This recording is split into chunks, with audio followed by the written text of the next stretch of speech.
ஒரு சூப்பர் டேஸ்டியான பூரி கிழங்கும் நவதானிய சப்பாத்தி மிக்ஸோடு வச்சு ஒரு பூரி ரெசிப்பியும் பார்க்க போகிறோம்.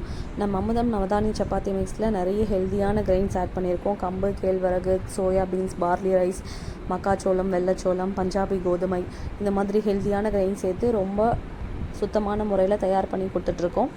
நம்ம ப்ராடக்ட் உங்களுக்கு தேவைப்பட்டுச்சு அப்படின்னா ஸ்க்ரீனில் தெரியிற நம்பருக்கு வாட்ஸ்அப் பண்ணி வாங்கிக்கோங்க. அமுதம் ஃபுட் ஸ்டைலில் பூரி கிழங்கு எப்படி செய்யுதுன்னு பார்க்கலாமா?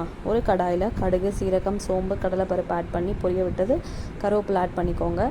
5 பச்சை மிளகா, 2 வரமிளகா ஆட் பண்ணி அதையும் வதக்கிட்டு ஒரு 5 பெரிய வெங்காயம் ஸ்லைஸ் பண்ணியிருக்கோம், அதையும் ஆட் பண்ணிக்கோங்க. 2 டேபிள் ஸ்பூன் இஞ்சி பூண்டு பேஸ்ட், கொஞ்சமாக மஞ்சத்தூள், தேவையான அளவு உப்பு, இதெல்லாம் போட்டு நல்லா வதக்கினதுக்கப்புறமா ஒரு 2 தக்காளி இதையும் இதில் ஆட் பண்ணிவிட்டு அதையுமே நல்லா வதக்கிட்டு இந்த பூரி கிழங்குக்கு திக்னிங் ஏஜென்ட்டாக நம்ம வந்து கடலை மாவு கரைச்சி வச்சுருக்கோம் 1 டேபிள் ஸ்பூன், அதை இதில் ஆட் பண்ணிக்கோங்க.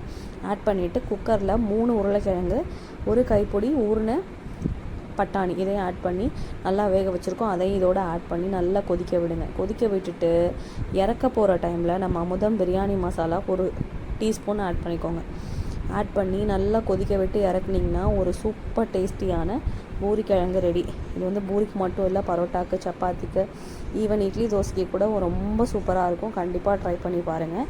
ஃபைனலாக இறக்கும் போது கொத்தமல்லி தூவி இறக்கிடுங்க, ரொம்ப டேஸ்ட்டாக இருக்கும். அதே மாதிரி நம்ம அமுதம் மல்டிகிரெயின் ஆட்டா வச்சு பூரி மிக்ஸுக்கு பூரி மாவு எப்படி ரெடி பண்ணுறது அப்படின்னு பார்த்தீங்கன்னா, தேவையான அளவு மல்டிகிரெயின் ஆட்டை ஆட் பண்ணிக்கோங்க. ஆட் பண்ணிவிட்டு தேவையான அளவு உப்பு ஆட் பண்ணிவிட்டு கொஞ்சமாக தண்ணி தெளித்து இதில் பசையணும். கொஞ்சமாக எண்ணெய் ஆட் பண்ணிக்கோங்க, கடலெண்ணெய் ஆட் பண்ணிவிட்டு எப்போவுமே சப்பாத்தி மாவுக்கும் பூரி மாவுக்கும் உள்ள டிஃப்ரென்ஸ் என்னென்னா, பூரி மாவு வந்து கொஞ்சம் திக்காக இருக்கணும், சப்பாத்தி மாவு கொஞ்சம் நல்லா இலகுவாக இருக்கணும், பூரி மாவு திக்காக இருக்கணும். அதே மாதிரி பூரி மாவு வந்து ரொம்ப நேரம் ஊற வைக்கணும்லாம் தேவையில்லை, ஜஸ்ட்டு பிசைஞ்சு 5 to 10 மினிட்ஸில் நீங்கள் பூரி போட்டுடலாம், டேஸ்ட்டாக இருக்கும். சப்பாத்திக்கு குறைஞ்சது நீங்கள் 1/2 hour ஆகுது ஊற வைக்கணும், அப்படின்னா தான் அதோட டேஸ்ட் இன்னும் நல்லாயிருக்கும். பூரிக்கு நீங்கள் 5 to 10 மினிட்ஸ் பண்ணாலே போதும். பாருங்கள், இந்த அளவுக்கு நல்லா கெட்டியாக உருட்டிக்கோங்க, நல்லா அழுத்தமாக இருக்கணும். அதுக்கப்புறமா நம்ம மேலே லைட்டாக எண்ணெயை தடவி ஒரு 5 to 10 மினிட்ஸ் அப்படியே ஊற விட்டுருங்க. அதுக்கப்புறமா நம்ம சின்ன பால்ஸாக எடுத்து திரட்டி பூரி போட்டு எடுத்திங்கன்னா ரொம்ப ஃப்ளஃபியாக டேஸ்ட்டாக சூப்பரான நம்ம மல்டிகிரெயின் ஆட்டா வச்சு செஞ்ச பூரி ரெடி.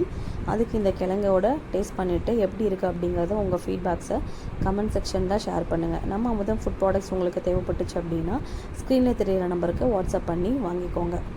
தேங்க்யூ.